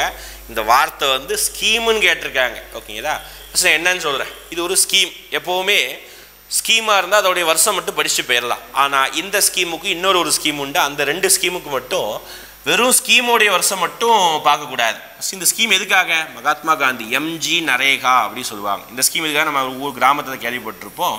ஒரு பெர்சனுக்கு 100 நாளைக்கு அட்லீஸ்ட் 100 நாளைக்கு வேலை வாய்ப்பு கொடுக்கணும் அரசாங்கம். அதுக்கு பேர் தான் 100 நாள் வேலை திட்டம். நம்ம கிராமத்தில் இருக்கும்ல, அந்த ஸ்கீமுக்கு பேர் தான் இது. ஆக்சுவலாக இதில் வந்து நம்ம 2 விதமாக இயர் படிக்கணும். ஒன்று ஸ்கீமோட இயர் 2006, நமக்கு இங்கே அதுதான் கேட்குறாங்க. ஆனால் நம்ம இன்னொரு விஷயம் தெரிஞ்சுக்கணும்னா, இதே ஸ்கீமை சட்டமாகவும் கொண்டு வந்திருக்காங்க. அது வந்து 2005. ஓகேங்களா, சட்டம் 2005, திட்டம் 2006. ஏன் சார் இதை மாதிரி சட்டமாக கொண்டு வந்திருக்காங்க? ஆமாம், ஆக்சுவலாக இந்த ஸ்கீம் தான் இருக்கிறதே ரொம்ப முக்கியமான ஸ்கீம். ஏன் அப்படின்னா, வேலை வாய்ப்பை உங்களுக்கு என்ன செய்யுது அப்படின்னா ரொம்ப உறுதியாக கொடுக்குது. அதனால தான் நம்ம ஆர்டிக்கல் 21, 21A தான் படிச்சிருப்போம். 21A வந்து எஜுகேஷனுக்காக, அது 21 வந்து right to work, right to sleep, அப்புறம் வந்து ரைட் டு லைஃபு, ஏகப்பட்ட ரைட்ஸை வந்து அது 21 கொடுக்கும். அதில் ஒரு ரைட் தான் ரைட் டு ஒர்க். அந்த ஒரு ரைட் டு ஒர்க்கை இந்த ஸ்கீம் வந்து உறுதியாக பேசுது. இந்த 2 இயரையும் நம்ம ஞாபகம் வச்சுக்கணும். ஓகேங்களா, ரைட். இதே கொஸ்டின் திருப்பி ஒரு தடவை வருது, நம்ம அப்போ டிஸ்கஸ் பண்ணுவோம். 9வது கொஸ்டின் சிம்பிளான கொஸ்டின், ரொம்ப சிம்பிளான கொஸ்டின். SHG அதோடைய விரிவாக்கம் என்ன? ரொம்ப எளிமையானது தானே, நம்ம ஸ்கூல் புக்கிலே இருக்குது. ரூரல் எக்கனாமிங்கிற லெசன் எடுத்து பார்த்தீங்கன்னா இந்த டாப்பிக்கே ஹெட்டிங்காக கொடுத்து ஒரு ½ பேஜ் கொடுத்துருப்பாங்க. ஓகேங்களா, அப்போ SHG அப்படிங்கிறத விரிவாக்கம் என்னன்னா செல்ஃப் ஹெல்ப் குரூப். ஓகேங்களா, சுய உதவி குழு அப்படின்னு சொல்லுவாங்க. நம்ம ஊரில் நம்ம அம்மாக்கள்லாம் இருப்பாங்க, குழுவில் இருக்கேன், குழுவிலேருந்து காசு வருது, குழுவிலேருந்து கடன் எடுக்க போகிறேன் சொல்லுவாங்கல்ல, கேள்விப்பட்டிருக்கீங்கல்ல. அந்த குழுங்கிறது என்னது தான்? நம்ம இந்த சுய உதவி குழு தான். ஓகேங்களா, இது தமிழ்நாட்டில் நிறைய ஸ்கீம் வந்து ஃபேமஸாக கொடுத்துருக்காங்க. அது மாதிரி நமக்கு என்ன கேட்பாங்கன்னா, சுய உதவி குழுவையும் பேங்கையும் ஒன்றிணைத்த ஆண்டு வந்து 1992. ஓகே, ஞாபகம் வச்சுக்கணும். பின்னாடி ஒரு கொஸ்டின் வந்தால் கூட வரலாம். சுய உதவி குழுவையும் கிராமத்தையும் ஒன்றிணைத்த ஆண்டு அப்படின்னு கேட்டாங்கன்னா 1992. ஓகேதா, இது இல்லாமல் ஃபேமஸான சுய உதவி குழு என்ன அப்படின்னு கேட்பாங்க. கேரளாவில் இருக்கக்கூடிய அரசாங்கமே நடத்திய குடும்பஸ்ரீ சுய உதவி குழு ரொம்ப ஃபேமஸானது. ஓகே, ரொம்ப சக்ஸஸ்ஃபுல்லாக ரன் பண்ண ஒரு செல்ஃப் ஹெல்ப் குரூப்பும் கூட. ஓகேங்களா, அதனால் அது தெரிஞ்சு வச்சுக்கோங்க. சரிங்களா, ரைட். அதே மாதிரி நம்ம தமிழ் புக்கில் கூட கொடுத்துருப்பாங்க. தமிழ் புக்கில் ஒரு டக்குன்னு அந்த பெண்மணியுடைய பெயர் ஞாபகம் வருது. களஞ்சியம் அப்படின்னு சொல்லிட்டு ஒரு அமைப்பு, அவங்க ஒரு சுய உதவி குழு தான். அவங்க அந்த அம்மா வந்து நம்ம பாரத பிரதமர், முன்னாள் பிரதமர் வாஜ்பாய் கிட்ட வந்து ஒரு அவார்டு வாங்கியிருப்பாங்க. இப்போ வாஜ்பாய் வந்து அந்த அம்மா காலிலே விழுந்திருப்பாங்க. ஓகேங்களா, அது அவங்களுடைய அமைப்பு பேர் வந்து களஞ்சியம். அந்த அம்மா பேர் சின்னம்மாலாம் ஏதோ ஒரு பேர் உண்டு. ஓகேங்களா, ரைட். அடுத்து ஒரு தியரி பாருங்களேன். இந்த தியரியை சொன்னது யார்? ரொம்ப நல்ல தியரி. ஆக்சுவலாக ஒரு பாப்புலேஷனை ஸ்டடி பண்ணணுங்கிற விஷயத்தோடைய முக்கியத்துவத்தை இந்த தியரி சொல்லுது. சும்மா பாப்புலேஷன் கூடுதுன்னு சொல்லிட்டு இருந்தால் மட்டும் போதாது. எந்த ரேஷியோவில் கூடுது, அதனால் நமக்கு என்ன பாதிப்பு, அதை பற்றின பெரிய ஸ்டடி பண்ணணும். செலவு பண்ணாதான் மட்டும்தான் நமக்கு நல்லது. ஓகே, அதான் தியரி பாருங்கள். மக்கள் தொகை பெருக்கல் முறையினா ஜாமெட்ரிக்கல் ப்ராக்ரஸ் அப்படின்னா என்ன? 1 கோடி, அடுத்து 2 கோடி, அடுத்து 4 கோடி, அடுத்து 8 கோடி, அடுத்து 16 கோடி, அடுத்து 32 கோடி, இப்படி மக்கள் தொகை பெருக்கல் முறையில் உயரும் போது உணவு உற்பத்தி கூட்டல் முறையில் உயர்கின்றது. உணவு உற்பத்தி எப்படி வருது? 1 டன் அரிசி, 2 டன் அரிசி, அப்புறம் வந்து பார்த்திங்கன்னா 4 டன் அரிசி, அடுத்து வந்து பார்த்திங்கன்னா 6 டன் அரிசி, அடுத்து பார்த்துக்கிட்டிங்கன்னா உங்களுக்கு வந்து 8 டன் அரிசி, 10 டன் அரிசி, இப்படி வந்து பார்த்திங்கன்னா கூட்டல் முறை 2 கூட்டல் முறையில் உருவாயிட்டு இருக்கு. ஆனால் இங்கே பெருக்கல் முறையில் ரொம்ப வேகமாக என்ன ஆகுது அப்படின்னா பெருக்கல் முறையில் அதிகரிச்சுட்டு போகுது. இப்போது இப்படி வந்து ரேஷியோ வந்து ஒரு கட்டத்தில் சமமாக இருக்கிற வரைக்கும் ஓகே. ஆனால் அந்த சமமின்மை உடையும் பொழுது மக்களுக்கு உணவு தட்டுப்பாடு அதிகமாக ஏற்படும். உணவு தட்டுப்பாடு ஏற்பட்டால் அவ்வளோதான், ஆட்டோமேட்டிக்காக மொத்த எக்கனாமி எல்லாமே வந்து கொலாப்ஸ் ஆயிடும். அதுதான் ஒரு தியரியாக சொல்கிறாங்க. ஊருக்கு உயர்கின்றது என்பதை கருத்தாக கொண்ட கோட்பாடு. எந்த கோட்பாடு அப்படிங்கிறது ரொம்ப முக்கியமானது. ஆக்சுவலாக மெயின்ஸ், குரூப் 2 மெயின்ஸ் தான் இந்த கோட்பாடு டீட்டெயிலாக படிப்பாங்க. மால்தூசியன் தியரி அப்படி சொல்லுவாங்க. மால்தூசியன் மக்கள் தொகை கோட்பாடு தான் இந்த தியரியை வந்து ரொம்ப டீட்டெயிலாக பேசுவாங்க. ஓகேங்களா, ரைட். அடுத்து மக்கள் தொகை தேக்க நிலை ஏற்பட்ட காலகட்டம். நீங்கள் ஸ்கூல் புக்கில் 11th புக்கில் எடுத்து பார்த்தீங்கன்னா மக்கள் தொகையோடைய வளர்ச்சியை வந்து பார்த்திங்கன்னா கிராஃப் மூலமாக ஒரு ரெப்ரசன்ட் பண்ணி காமிச்சிருப்பாங்க. அதில் ஒரு 3-4 வருடங்களை வந்து மைனூட்டாக சொல்லணும். For example 1921, 1951, 1961, 2001. ஓகேங்களா, இந்த வருடங்கள் தான் ரொம்ப முக்கியம். மக்கள் தொகை அடிப்படையில். 1921 கிரேட் டிவைட் அப்படின்னு சொல்லுவாங்க, பெரும் பிளவு. 1951 சிறு பிளவு. 1961 பாப்புலேஷன் எக்ஸ்ப்ளோஷன், மக்கள் தொகை வெடிப்பு அப்படின்னு சொல்லுவாங்க. 2001 இந்தியாவுடைய மக்கள் தொகை பெரிய மைல்கல்லான 100 கோடியை தாண்டி இருக்கும். ஓகேங்களா, இதெல்லாம் ஒரு சாதனையாக கேட்கக்கூடாது, இருந்தாலும் புக்கில் கொடுத்துருக்காங்க, படிக்கணும். ஓகேங்களா, அப்போ இந்த 3 இயர் ரொம்ப முக்கியம், 4வதையும் படித்து வச்சுக்கோங்க. அப்போ அதில் 21 கிரேட் டிவைடு அப்படின்னு சொல்கிறோம். ஓகேங்களா, ஏன்னா அந்த டைம் தான் பாப்புலேஷன் ஃபஸ்ட்டு டைமாக குறைஞ்சிருக்கும். ஓகேங்களா, அதனால் கிரேட் டிவைடு சொல்கிறோம். அப்போ அதுக்கு முன்னாடி இருக்கக்கூடிய காலகட்டம் தான் நம்ம என்ன சொல்லுவோம்னா தேக்க நிலை, ஸ்டாக்னன்ட் அப்படின்னு சொல்லுவாங்க. கொஞ்சம் அப்படியே ரொம்ப நார்மலாக தான் உயர்ந்துக்கிட்டு இருக்கும் பாப்புலேஷன், ரொம்ப வேகமாக உயரவே உயராது. இப்போ இந்த மாதிரி 3 இயர் படிச்சுட்டு அப்போ இந்த இதுக்கு ஆன்சர் என்னென்னா 1921க்கு முன்னாடி இருக்கக்கூடிய இயர் 1901 1921 வரைக்கும் இந்தியாவுடைய மக்கள் தொகை ஸ்டாக்னண்ட்டாக இருக்கும், தேக்க நிலையில் இருக்கும், மக்கள் தொகை பெரிய அளவுக்கு வளராது. ஓகேங்களா, ஆனால் அதே 1950 1961 பார்த்தீங்கன்னா மக்கள் தொகை வெடிப்பு, எக்கச்சக்கமான மக்கள் தொகை வந்து வேக வேகமாக வளருது, டபுள் டிஜிட்டில் வளர ஆரம்பிச்சிருக்கும். ஓகேங்களா, அடுத்து 12வது திட்டம், இது ஸ்கீம். நான் சொன்னது ஸ்கீமுனாலே வருஷங்களை படித்தாலே மேக்சிமம் போதும், அந்த மாதிரி தான் இங்கேயும். முத்ரா பேங்க் ஸ்டார்டட் ஆன் அப்படி சொல்கிறாங்க, முத்ரா வங்கி துவங்கப்பட்ட ஆண்டு அப்படி கேட்குறாங்க. Mudra micro units development refinance agency அப்படி சொல்லுவாங்க, ஃபுல் ஃபார்ம் தெரிஞ்சுக்கணும். இது எதுக்காக அப்படி பார்த்தீங்கன்னா சிறு குறு நிறுவனங்களுக்கு நம்ம என்ன செய்யணும் அப்படின்னா கடன் உதவியை கொடுப்பாங்க. ஓகேங்களா, அது ஒரு 3 விதமான கடன்களை கொடுப்பாங்க, சிசு, தருண், அப்புறம் அந்த மாதிரி ஒரு 3 விதமான கடன் இருக்கும். 3மே பார்த்தீங்கன்னா சிறு, அப்புறம் குறு, அப்புறம் நடுத்தர நிறுவனம், இந்த 3 நிறுவனத்துக்கு மட்டும்தான் கடன் கொடுப்பாங்க.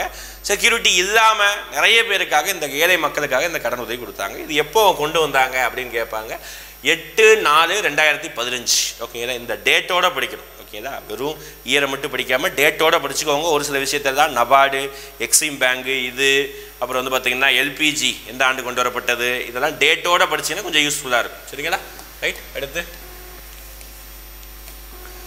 அடுத்து இந்தியாவுடைய டேட்டா அப்படி சொல்லி கொடுத்துருக்காங்க. ஓகேங்களா, ஒரு 4 டேட்டா சரியான கூற்றே தேர்ந்தெடுக்கு, எது கரெக்டாக இருக்குன்னு சொல்லிட்டு. இந்தியா பாப்புலேஷனில் செகண்ட் பிளேஸ்னு சொல்கிறாங்க. அப்படியா? ஆமாம், ஒரு 10 வருஷத்துக்கு முன்னாடி செகண்ட் பிளேஸ், இப்போ ஃபஸ்ட்டு பிளேஸுப்பா. இந்தியா வந்து உலகத்திலே நம்பர் 1 இடத்துல இருக்காங்க. அதனால் இந்த ஸ்டேட்மெண்ட் வந்து தப்பு. ஓகேங்களா, ஃபஸ்ட்டு பிளேஸ் தான் கரெக்ட். ஏன்னா சைனா வந்து 2011 ஃபஸ்ட் பிளேஸ் இருந்தது, 2020 நம்ம கொரோனாக்கு அப்புறம் வந்து நம்ம ஃபஸ்ட் பிளேஸ் ஆகி போயிட்டோம். ஓகேங்களா, கிட்டத்தட்ட 145 கோடி மக்களை கொண்ட ஒரு நாடாக இந்தியா வளர்ந்துருக்கிறது. இனி ஒரு காலங்களில் 160 170 வரைக்கும் போயிடும் போலுக்கு. ரைட், பார்க்கலாம். அடுத்து ஜிடிபியில் 7வது இடம். அப்படியே நம்ம படித்தோம், ஃபஸ்ட்டு டெஸ்ட்லேயே நம்ம இதை பற்றி பேசியிருப்போம். ஜிடிபியில் இந்தியா 7வது இடம் கிடையாது, புக்கு டேட்டா அடிப்படையில் 7வது, இன்றைக்கி டேட்டா அடிப்படையில் 5வது. ஓகேங்களா, உங்களுக்கு எக்ஸாம் வரதுக்குள்ளே நம்ம 4வது இடத்துக்கு கூட வந்தாலும் வந்துடுவோம். ஓகேங்களா, இப்போதைக்கு 5வது வீடியோ எடுக்கும்போது. அடுத்து பாப்புலேஷன் டென்சிட்டி 362 கிடையாது, 382, அதுவும் தப்பு. பாப்புலேஷன் டென்சிட்டி தான் என்ன, அதாவது மொத்த மக்கள் தொகை டிவைடட் பை மொத்த பரப்பளவு. இந்தியாவுடைய மொத்த பரப்பளவு, இந்தியாவுடைய மொத்த மக்கள் தொகை எவ்வளவு? 145 கோடி வச்சுக்கோங்க. இந்தியாவுடைய மொத்த பரப்பளவு எவ்வளவு? அது எப்பவும் மாற போகிறதே கிடையாது, 32 லட்சம் சதுர கிலோமீட்டர் சொல்கிறோமா. இப்போ இந்த 2 டிவைட் பண்ணால் ஒரு நம்பர் கிடைக்கும், அந்த நம்பர் தான் 382. அதுதான் இந்தியாவுடைய மக்கள் தொகை அடர்த்தி. ஓகேங்களா, அடுத்து செக்ஸ் ரேஷியோ. ஓகே, பாலின விகிதம் அப்படின்னா என்ன அப்படின்னு பார்த்தீங்கன்னா 1000 ஆண்களுக்கு எத்தனை பெண்கள் இருக்காங்க, இதுக்கு பேர் தான் பாலின விகிதம் சொல்லுவாங்க. ஓகேங்களா, டெஃபினிஷனே எல்லாத்துக்கும் தெரிஞ்சுக்கணும். ஓகேங்களா, ஒவ்வொரு மாநிலத்திலையும் ஒவ்வொரு மாவட்டத்திலையும் 1000 ஆண்கள் இருக்கிற வேலையில் எத்தனை பெண்கள் இருக்காங்களோ அதுதான் செக்ஸ் ரேஷியோ. இந்த இடத்துல இந்தியாவுடைய செக்ஸ் ரேஷியோ கொடுத்துருக்காங்க 940. எஸ், இது கரெக்ட். ஓகேங்களா, 1000 ஆண்களுக்கு இந்தியாவில் 940 பெண்கள் தான் இருக்காங்க அப்படி சொல்கிறாங்க. ஓகேங்களா, அப்போ சரியான கூட்டம் தான் கேட்குறாங்க. முதல் 3மே தப்பு, டி தான் சரி. முதல் 3மே தப்பு, டி தான் சரியானது. ஆன்சர் வந்து டி தான். அடுத்து இந்தியா, தமிழ்நாடு மற்றும் இந்தியாவின் பச்சிளம் குழந்தை இறப்பு விகிதம். நான் சொன்னேன் டேட்டா நிறைய படிக்கணும்னு சொன்னோமா பாப்புலேஷனில், அதன் அடிப்படையில் இங்கே ஒரு டேட்டா படிக்கிறோம். என்னன்னா ஐஎம்ஆரோடைய டேட்டா. என்ன சார் ஐஎம்ஆர்? அதான் அங்கேயே கொடுத்துருக்கோமா, இன்ஃபேண்ட் மோர்டாலிட்டி. ஓகேங்களா, தமிழில் பச்சிளம் குழந்தை இறப்பு விகிதம். பச்சிளம் குழந்தைனா குழந்தை வேற, பச்சிளம் குழந்தை வேற. ஓகேங்களா, அதாச்சும் ரொம்ப என்ன சொல்கிறது, கை குழந்தை அப்படிங்கிற டெஃபினிஷன் வச்சுக்கோங்க. அப்போ என்ன டெஃபினிஷன், 1 வயசு 0லேருந்து 1 வயசுக்குள்ளே இருக்கக்கூடிய ஒரு குழந்தைகள் தான் நம்ம பச்சிளம் குழந்தை சொல்கிறோம். அதோட இறப்பு விகிதம் பார்க்குறோம். ஏன் சார் அதோட இறப்பு விகிதம் மட்டும் பார்க்குறோம்? ஏன் அப்படின்னா இந்தியாவில் குழந்தை பெற்றெடுப்பது அப்படிங்கிறதே ஒரு டேட்டாவை படிக்கணும். நம்ம தாய்மார்கள் வந்து எத்தனை தாய்மார்கள் வந்து உயிரோடு குழந்தைகளை பெற்றெடுக்கிறாங்க. ஏன்னா அதுவே அதுதான் ஒரு நல்ல இண்டிகேட்டர் இந்தியாவோட ஹெல்த் எப்படி இருக்குங்கிறது தெரிஞ்சுக்காங்க. ஓகேங்களா? சும்மா வந்து வீட்டுக்குள்ளேயே இருந்து டெலிவரி பார்க்குறது. ஃபார் எக்ஸாம்பிள் நேற்று கூட நியூஸ் பேப்பரில் படிக்கும்போது ஏதோ ஒரு மாவட்டத்தில் வந்து என்ன அப்படின்னா வீட்டிலிருந்தே கணவரும் அதாவது மனைவிக்கு வந்து கணவரும் மாமியாரும் சேர்ந்து வந்து யூடியூப் பார்த்து வந்து டெலிவரி பார்க்குறாங்க. இதனால் வந்து அந்த குழந்தை வந்து இறந்து போச்சு. ஏதோ தாய் மட்டும் பிழைச்சிட்டாங்க, அந்த குழந்தை இறந்து போச்சு. அப்போது இந்த மாதிரி இடத்துல ஹாஸ்பிட்டல் ஃபெசிலிட்டி இல்லாமல் பண்ணுறது வேறு, ஹாஸ்பிட்டல் ஃபெசிலிட்டி இருந்தும் பண்ணுறது வேறு. இப்போ மலை கிராமங்கள் தான் ஹாஸ்பிட்டல் ஃபெசிலிட்டியே இருக்காது. ஓகேங்களா? அவங்க கூட்டு வரதுக்குள்ளே உயிருக்கு உத்தரவாதம் இருக்கான்னு சொல்லிட்டு அவங்களே பார்த்துக்கிறாங்க. இந்த இடத்துல தான் நம்ம டேட்டாவை படிச்சாக வேண்டியது இருக்குது. ஓகேங்களா? அப்போ டெஃபினிஷன் சொல்கிறதுலேருந்து ஒன்று, 1000 குழந்தைகள் பிறக்கக்கூடிய வேலையில் எத்தனை குழந்தை இறக்குது அதுதான் ஐஎம்ஆர். புரியுதா? ஒவ்வொரு 1000 குழந்தையும் பிறக்குதாங்கல்ல, அந்த பிறக்கக்கூடிய வேலையில் எத்தனை குழந்தை இறந்து போகுது அப்படின்னா தமிழ்நாட்டில் 17 குழந்தைகளும் இந்திய அளவில் 34 குழந்தைகளும். நான் சொன்னோம்ல, இதெல்லாம் நெகட்டிவ் இண்டிகேட்டர், பாசிட்டிவ் இண்டிகேட்டர் கிடையாது, நெகட்டிவ் இண்டிகேட்டர். அப்போ நெகட்டிவ் இண்டிகேட்டர் தான் தமிழ்நாட்டில் கம்மியாகவும் இந்தியாவில் அதிகமாக தான் இருக்கும். அப்படி பார்க்கும்போது இந்தியாவுக்கு 34, தமிழ்நாட்டுக்கு 17, பாதிக்கு பாதியாக இருக்குது. ஓகேங்களா? ரைட். இதே மாதிரி எம்எம்ஆர்னு இருக்கும், மேட்டர்னல் மோர்டாலிட்டி ரேட். ஓகேங்களா? அது வந்து 1,00,000 தாய்மார்களுக்கு அது டேட்டா பெருசு. 1,00,000 தாய்மார்களுக்கு டெலிவரி அடையும் பொழுது எத்தனை தாய்மார்கள் இறந்து போகிறாங்க. ஓகேங்களா? அது ரேர் தானே, அதனால பெரிய நம்பராக வச்சுருக்கோம். ஆனால் இங்கே வந்து அடிக்கடி நிகழ்ந்ததுனால 1000 குழந்தைகளுக்கு எத்தனை குழந்தை இறந்து போகிறாங்க. ஓகேங்களா? அடுத்து, பின்வரும் எந்த முறைகளில் வறுமையை நீண்ட கால முறையில் குறைக்கின்றது அப்படின்னு கேட்குறாங்க. ஓகேங்களா? பாவர்ட்டி இருக்குது, பாவர்ட்டியை குறைக்கணும், உடனே குறைக்கணும் அப்படின்னா எல்லாருக்கும் எல்லா ரேஷன் கார்டுக்கும் 1000 ரூபா கொடுங்க. கொரோனா டைமில் கொடுத்தாங்க. கொரோனாவில் யாருமே வேலைக்கு போகிறதில்ல, அதனால் ரேஷன் கார்டுக்கு 2000 ரூபா, ரேஷன் கார்டுக்கு 3000 ரூபா கொடுத்தாங்க. பொங்கல் அன்னைக்கு பொங்கலுக்கு வந்து ரேஷன் கார்டுக்கு 1000 ரூபா 2000 ரூபா கொடுப்பாங்க. இதெல்லாம் வறுமையை உடனே அந்த டைமில் குறைப்பதற்காக. அந்த 1000 ரூபா வாங்கிட்டு அப்படியே டாஸ்மாக் காலி பண்ணிடுவாங்க, அது வேறு விஷயம். அந்த ஒரு மாதம் ஆனால் பயன்படும். ஆனால் அடுத்த மாதங்களில், அடுத்த வருடங்களில், அடுத்த லாங் டேர்மாக யோசிக்கணும். அப்படின்னா வறுமையை குறைப்பதற்கு, நீண்டகால வறுமையை குறைப்பதற்கு அரசாங்கம் வேலை வாய்ப்பை ஏற்படுத்தி கொடுக்கணும். அவ்வளோதான். சும்மா எல்லாத்துக்கும் மானியம், ஃப்ரீ சிலிண்டரு, ஃப்ரீ பஸ்ஸு, ஃப்ரீயாக வந்து ரூபா இதெல்லாம் கொடுத்தா அந்த டைம் மட்டும்தான். ஆனால் வேலை வாய்ப்பை கொடுத்தா லாங் டேர்மாக அவங்களுக்கு வந்து வறுமை இருக்காது. ஓகேங்களா? அதுதான் வேலை வாய்ப்பு அப்படி சொல்கிறாங்க. சரியா? அடுத்து, which is not an indicator of HDI. ரொம்ப முக்கியமான ஒரு குறியீடு, மனித வள மேம்பாடு குறியீடு. HDI, human development indicator index அப்படி சொல்லுவாங்க. 1990 அறிமுகப்படுத்தப்பட்டது. மெஹபூப் உல் ஹக் மற்றும் அமர்த்தியா சென், பாகிஸ்தானை சேர்ந்த ஒரு பொருளாதார ஆசிரியர், இந்தியாவை சேர்ந்த பொருளாதார ஆசிரியர், 2 பேரும் சேர்ந்து 1990 வந்து இதை ஸ்டார்ட் பண்ணியிருப்பாங்க. இதை UNDP என்ற நிறுவனம் தான் என்ன பண்ணணும்னா ஒவ்வொரு வருடமும் ரிலீஸ் பண்ணும். உலக அளவில், இந்தியா லெவலில் நிதி ஆயோக் ரிலீஸ் பண்ணுவாங்க. இந்தியா லெவலில் இந்தியாவுக்கு ரிலீஸ் பண்ணுவாங்க. அடுத்து இந்தியாவில் இருக்கக்கூடிய 28 மாநிலத்துக்கு ரிலீஸ் பண்ணுவாங்க. அடுத்து 28 மாநிலத்தில் இருக்கக்கூடிய ஒவ்வொரு மாவட்டத்துக்கும் நிதி ஆயோக் தான் ரிலீஸ் பண்ணும். ஓகேங்களா? இதெல்லாம் வச்சு தான் இந்தியா எத்தனை ரேங்கு, கேரளா எத்தனை ரேங்கு, இந்த மாதிரி ஸ்டேட் ரேங்க் எல்லாம் கொடுப்பாங்க. அதுதான் மனிதவள மேம்பாட்டு குறியீடு. அதில் மொத்தம் 3 இண்டெக்ஸ் இருக்குது. ஒன்று ஹெல்த்து, இன்னொன்று அவங்களுடைய இன்கம், மக்களுடைய இன்கம், இன்னொன்று எஜுகேஷன். அப்படி பார்க்கும்போது இங்கே என்ன எடுத்துருக்கோம்? ஹெல்த் இருக்குது. ஆமாம். இங்கே நாட்டு தானே இருக்கிறாங்க, குறியீடு அதுதானே இருக்கிறாங்க. கல்வி ஆமாம் இருக்குது. வருமானம் இருக்குது. ஓகேங்களா? செலவு கிடையாது. ஒரு நாட்டு மக்கள் எவ்வளவு செலவு பண்ணுறாங்களோ அந்த அளவுக்கு முன்னேறிட்டாங்க, அந்த மாதிரி அர்த்தம் கிடையாது. ஓகேங்களா?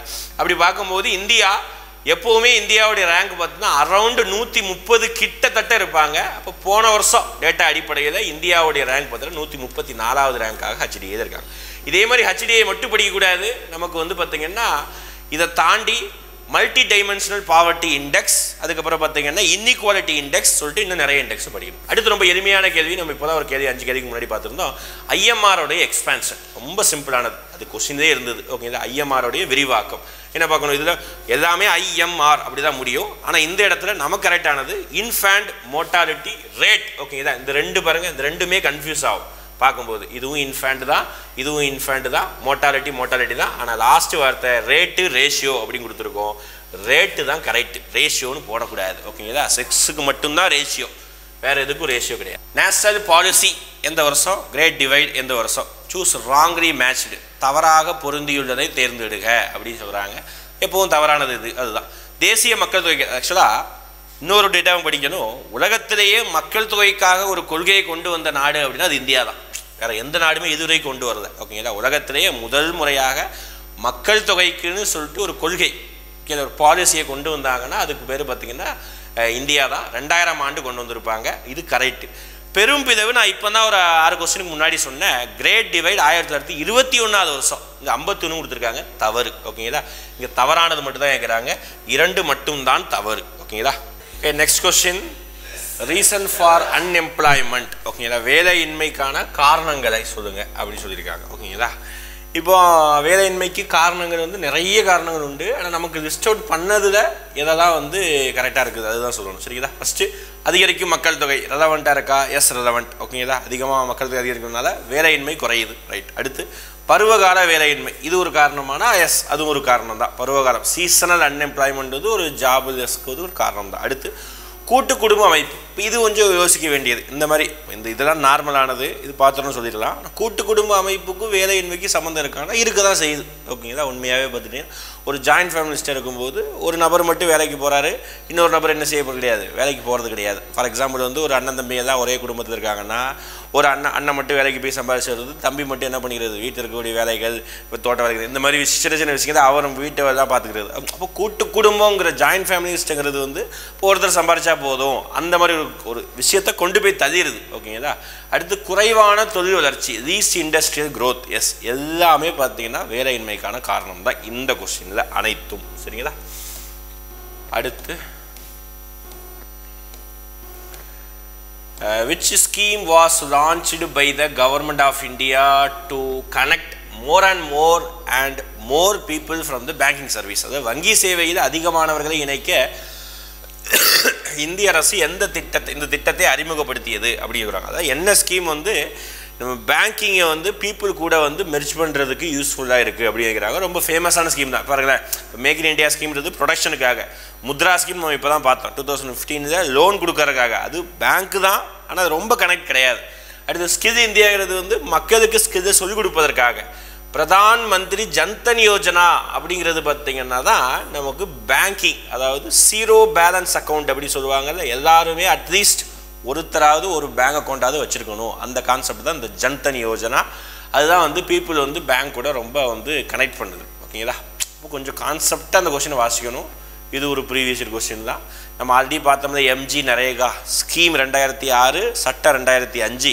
அந்த ஸ்கீமு என்ன சொல்கிறாங்க பாருங்கள், எம்ஜி நரேகா திட்டத்தின் அடிப்படையில் கிராமப்புறங்களில் உள்ள ஒவ்வொரு குடும்பத்திற்கும் ஒரு நிதி ஆண்டிற்கு டேஷ் நாட்கள் வேலையளிப்பு, குடும்பத்தில் குறைந்தபட்சம் எத்தனை உறுப்பினர் அப்படின்னு கேட்குறாங்க. ஓகே, ஒரு ஃபேமிலின்னு எடுத்துக்கிட்டிங்கன்னா குடும்ப அட்டையின் அடிப்படை, ரேஷன் கார்டின் அடிப்படையில் ஒரு ஃபேமிலிக்கு ஒருத்தருக்கு மட்டும்தான் என்ன செய்யணும் அப்படி பார்த்தீங்கன்னா ஆக்சுவலாக வேலை கொடுக்கணும். ஓகேங்களா. ஒரு ஃபேமிலிக்கு ஒருத்தருக்கு அட்லீஸ்ட் கொடுக்கணும், 2 பேர் கொடுக்கலாம், அட்லீஸ்ட் ஒரு நபருக்கு எத்தனை நாட்கள் குறைந்தபட்சம் 100 நாட்கள். அதனால தான் அந்த ஸ்கீமோடைய பேரை நம்ம என்ன சொல்லி கூப்பிடுறோம், 100 நாள் வேலை திட்டம்னு சொல்லிட்டு கிராமப்புறங்களில் கூப்பிடுறாங்கல்ல, அதுதான். ஓகேங்களா. அப்போ 100 நாள் ஒரு குடும்பத்திற்கு ஒரு நபருக்கு. சரிங்களா. அடுத்து புறா திட்டம் யாருடைய திட்டம் மாதிரி அப்படிங்கிறாங்க. புறா, அவ்வளோதான், இது ஷார்ட் ஃபார்ம். ஓகே, நமக்கு ஃபுல் ஃபார்ம் தெரியும். எப்படி முத்ரா அப்படின்றதுக்கு ஃபுல் ஃபார்ம் தெரிஞ்சோமோ அதே மாதிரி புறாங்கிறதுக்கும் ஃபுல் ஃபார்ம் தெரிஞ்சுக்கணும். Providing urban amenities in rural areas அப்படி சொல்லுவாங்க. ப்ரொவைடிங் அர்பன்னா நகரப்புற வசதிகளை கிராமப்புறங்களில் ஏற்படுத்தி தருவது, அதுக்கு பேர் தான் புறா திட்டம் அப்படி சொல்லுவாங்க. இதை வந்து பெரிய அளவுக்கு ஃபேமஸாக 2003 இயர்களில் தான் பேசப்பட்டது. இது வந்து ஏபிஜே அப்துல் கலாமுடைய மாடல். ஓகேங்களா. கிராமப்புறங்களில் நம்ம வேலைவாய்ப்பு உருவாக்க முடியாது. அப்படி வேலைவாய்ப்பு உருவாக்கணும்னா நம்ம என்ன செய்யணும் அப்படின்னு பார்த்தீங்கன்னா, கிராமப்புறங்களுக்கு நம்மளுடைய நகரப்புறங்களில் என்ன ஃபெசிலிட்டி தான் கிடைக்குதோ எல்லாத்தையும் நம்ம கொடுக்கணும். ஓகேங்களா. அதுதான் ஏபிஜே அப்துல் கலாமுடைய முன்னாள் பிரசிடெண்ட்டுடைய திட்டம், புறா திட்டம்.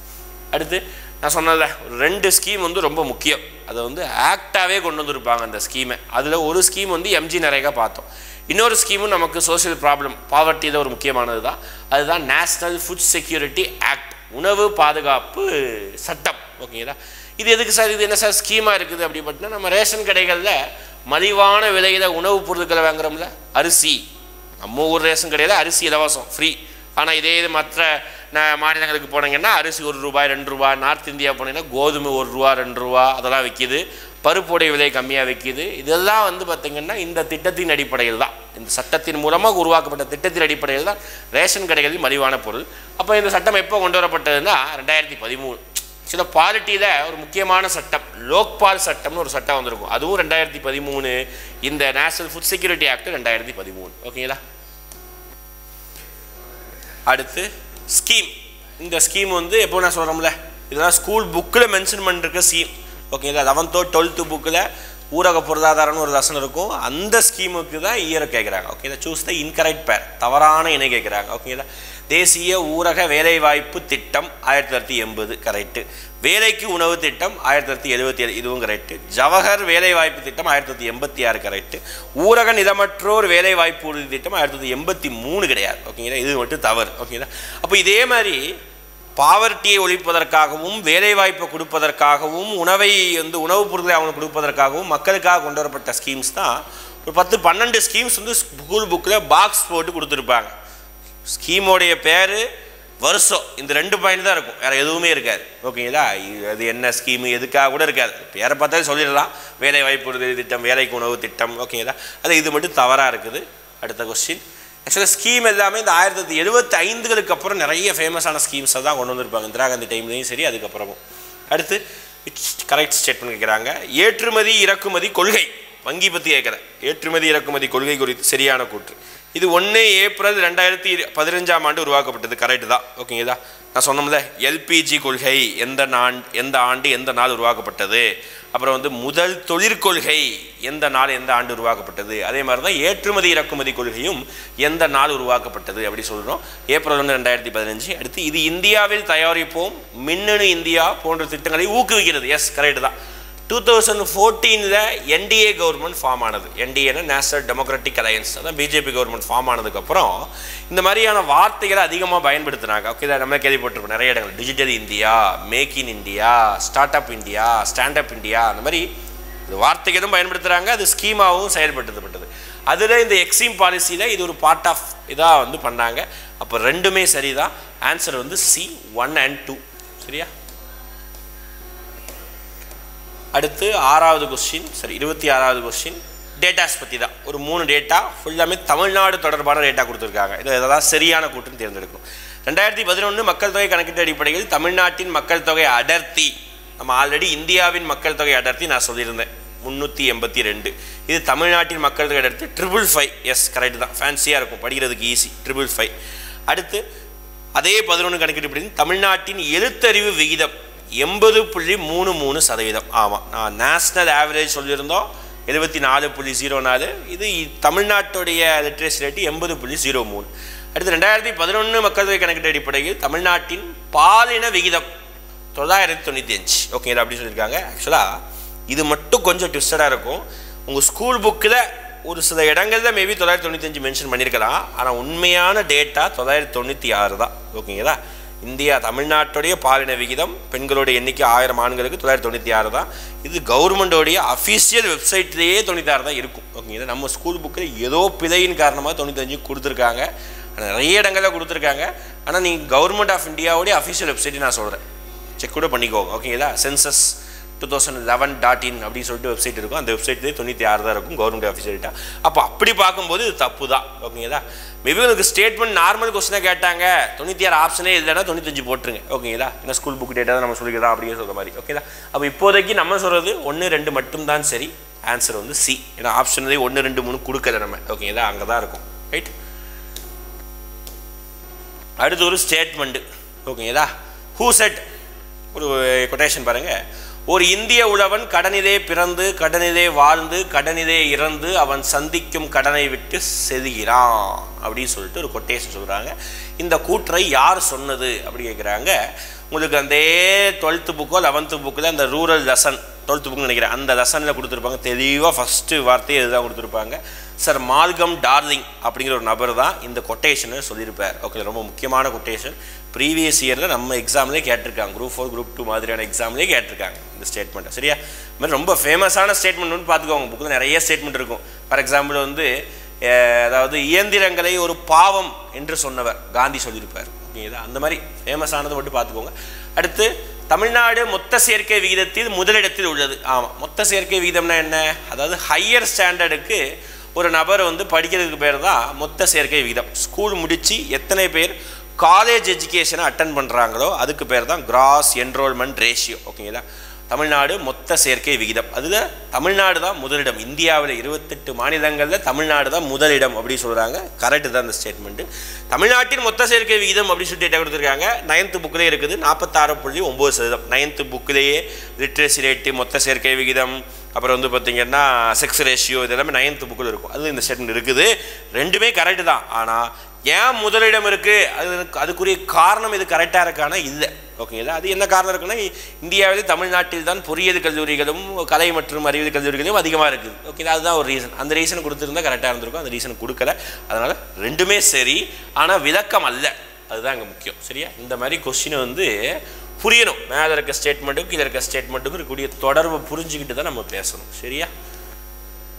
அடுத்து step denotes support to the training come dash for women அப்படி சொல்கிறாங்க. ஸ்டெப் என்பது பெண்களுக்கு பயிற்சி மற்றும் டேஸுக்கான ஆதரவை குறிக்கின்றது அப்படிங்கிறாங்க. வேலை வாய்ப்புக்கான ஆதரவு. ஓகேங்களா? பெண்களுக்கு இந்த ஒரு ஸ்கீமோடைய விஷயத்தின் மூலமாக பெண்களுக்கு சுய வேலை வாய்ப்பு உருவாக்குவதற்கான ஒரு ஸ்கீம் தான் இந்த ஸ்டெப் அப்படி சொல்லக்கூடிய ஸ்கீம்.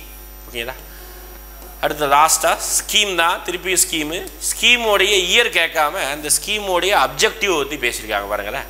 பாவர்ட்டி ரிடக்ஷன் ஸ்கீம், வறுமை ஒழிப்பு திட்டம், மக்கள் மேம்பாட்டு திட்டம், சமூக உதவி திட்டம், அடிப்படை தேவைகள் திட்டம், மொத்தம் 4 திட்டம் கொடுத்துருக்காங்க. அதுக்கேற்ற மாதிரி இங்கே வந்து ஒரு 4 பாயிண்ட் கொடுத்துருக்காங்க. இதில் பேசிக்காக பாருங்களேன், அடிப்படை தேவை திட்டம், சமூக உதவி திட்டம், இந்த 2 வச்சு நீங்கள் மேட்ச் பண்ணுங்கள். அடிப்படை தேவைன்னா நம்ம எப்பவுமே சொல்கிறது தான், உண்ண உணவு, உடுக்க உடை, இருக்க இடம். அந்த இருக்க இடம் அப்படின்ற கான்செப்டில் நான் சொல்லியிருக்கேன், எல்லா ஸ்கீம்லையும் ஆவாஸ் அப்படின்ற வார்த்தை வந்தாலே அது வீடுன்னு அர்த்தம். ஓகே, இருக்க இடம் இருப்பதற்கான வீடை கவர்மெண்ட் கட்டி கொடுப்பதற்கான ஸ்கீம் தான். ஓகேதா? அப்போ அடிப்படை தேவைகள்னா இந்திரா ஆவாஸ் யோஜனா 2. ஓகேதா? அடுத்து சமூக உதவி திட்டம், இதை மட்டும் வச்சே நீங்கள் மேட்ச் பண்ணிங்கன்னா ஒரு ஆன்சர் வந்துடும். ஓகேங்களா? அடுத்து சமூக உதவி திட்டம்னா சோசியல் அசிஸ்டன்ஸ், சமுதாயத்திற்கு உதவி பண்ணுக்கான திட்டம். அப்படி பார்க்கும்போது இதில் வந்து இது வேலை வாய்ப்புக்காக, இது முதியோர் பென்ஷனுக்காக. அப்போ மதிய உணவு தான் நமக்கு சமூக உதவி திட்டமாக கருதப்படுது 1. ஓகேங்களா? அடுத்து வந்து வறுமை ஒழிப்பு திட்டம். இந்த இடத்துல வறுமை ஒழிப்பு திட்டமாக நம்ம என்ன சொல்கிறோன்னா தேசிய முதியோர் பென்ஷன் திட்டம், அதை வந்து வறுமை ஒழிப்பு திட்டமாகவும், மக்கள் மேம்பாட்டு திட்டம் அப்படின்னா எம்ஜி நரேகா தான். ஓகேங்களா? இங்கே பாருங்கள், இந்த திட்டத்துக்கு இதுதான் அப்படிங்கிறதுக்கு நம்ம கரெக்டாக டிஃபைன் பண்ணதை இங்கே கொடுத்துருக்க ஆப்ஷனை வச்சு இங்கே கொடுத்துருக்கக்கூடிய ஆப்ஷனை வச்சு நம்ம மேட்ச் பண்ணுறோம். ஓரளவுக்கு எது சூட்டபிள் அப்படின்னு பார்க்கும்போது நம்ம இங்கே மக்கள் மேம்பாட்டு திட்டத்தை கொண்டு வந்து முதியோர் ஊதிய தொகை பென்ஷன் திட்டத்தை மேட்ச் பண்ண முடியுமா? முடியாது. ஓகேங்களா? அப்போ எம்ஜி நரேகா ஸ்கீம் தான் இங்கே. அப்போது மேட்ச் பண்ணும்போது 3, 4, 1, 2 இதுதான் பார்த்தீங்கன்னா ஆன்சர் சி. ஓகேங்களா? ரைட் முடிஞ்சது. அப்போது எக்கனாமிக்ஸோடைய 4வது வீடியோ, கடைசி வீடியோவாக இந்த வீடியோ நம்ம முடிச்சிருக்கோம். ஓகேங்களா? ரைட். அப்போ ஆரம்பத்துலேருந்து எக்கனாமிக்ஸில் ஸ்டார்டிங்கிலேருந்து இந்தியன் எக்கனாமி, அப்புறம் வந்து மானிட்டரி, அப்புறம் வந்து ஆர்பிஐ, பேங்கிங்கு, அதுக்கப்புறம் பார்த்தீங்கன்னா ஃபிஸ்கல் பாலிசி, அப்புறம் லாஸ்ட்டு வந்து பார்த்திங்கன்னா லாஸ்ட் எபிசோடில் வந்து லாஸ்ட் வீடியோவில் வந்து பார்த்திங்கன்னா அக்ரிகல்ச்சர், டெக்னாலஜிக்கல் டெவலப்மெண்ட், இதை பற்றிலாம் படிச்சிருந்தோம். ஓகேங்களா? இது கடைசியாக சோஷியல் ப்ராப்ளம் டேட்டா பற்றி படிச்சிருக்கோம். இதில் நிறைய டேட்டா கிடையாது, ரொம்ப கம்மியான டேட்டா தான், கொஞ்சம் கான்செப்ட் ரீதியாக இதை படிச்சுக்கணும். ஓகே, கடைசி எப்பவும் போல் ஒரு 5 கேள்வியோட முடிச்சுக்கலாம். முதல் கேள்வி என்ன அப்படின்னு பார்த்துட்டிங்கன்னா, எம்ஜி நரேகா ஆக்ட் எந்த வருஷம், அதை கமெண்ட் பண்ணிக்கோங்க. அடுத்து 2வது கேள்வி, இந்தியாவுடைய பாலின விகிதம், அதை கமெண்ட் பண்ணுங்கள். அடுத்து 3வது கேள்வி, இந்தியாவிலே எந்த மாநிலத்தில் அதிகமான கல்வி அறிவு, ஓகே லிட்ரஸி ரேட், எந்த மாநிலம் எவ்வளோ சதவீதம், அதை கமெண்ட் பண்ணுங்கள். அடுத்து ஹியூமன் டெவலப்மெண்ட் இண்டெக்ஸ் எந்த ஆண்டு யார் அறிமுகப்படுத்தினார், அதை கமெண்ட் பண்ணுங்கள். 4வது கொஸ்டின். 5வது கொஸ்டின் ஒரு ஸ்கீமோடைய இயரை வச்சு சொல்லலாம். ஃபுட் ஃபார் ஒர்க், வேலைக்கு உணவு திட்டம் எந்த ஆண்டு, நம்ம கொஸ்டின்லேயே பேசியிருந்தோம். இந்த 5 கொஸ்டினை கமெண்ட் பண்ணுங்கள்.